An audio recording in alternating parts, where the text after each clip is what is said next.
ஓம் சாந்தி. கவலைக்கான ஒரு குறிப்பு. அடுத்த வாட்டி நீங்க உறவுகள் பத்தி ரொம்ப கவலைப்படுறீங்க அப்படின்னா இதை நீங்க ப்ராக்டிஸ் பண்ணுங்க.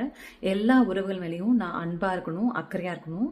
ஆனா எதையும் என்ன பண்ணக்கூடாது, ரொம்ப யோசிச்சு எந்த உறவுகளையும் ரொம்ப தலையில தூக்கி வச்சு நம்ம கவலைப்படக்கூடாது.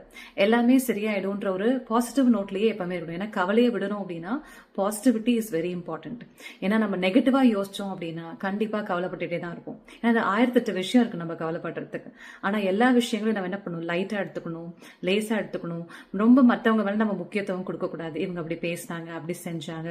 இன்னொன்று, மற்றவங்களை நம்ம கண்ட்ரோல் பண்ணணும்னு நினைச்சோம் அப்படின்னா கவலை கண்டிப்பா வரும், பயம் வரும். ஏன்னா நம்ம உறவுகள் என்ன ட்ரை பண்றோம் அப்படின்னா எக்ஸ்பெக்டேஷன்ஸ் நிறைய இருக்கு, எதிர்பார்ப்புகள் நிறைய இருக்கும் போது அந்த எதிர்பார்ப்பு நிறைவேறலை அப்படின்னா கண்டிப்பா பயம் வரும், கோபம் வரும், கவலை வரும்.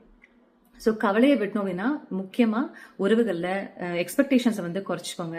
மற்றவங்களை பற்றி ரொம்ப யோசிக்காதீங்க, அவங்கள ரொம்ப பார்க்காதீங்க, உங்கள் லைஃப் மேலே நீங்கள் ஃபோக்கஸ் பண்ணுங்க.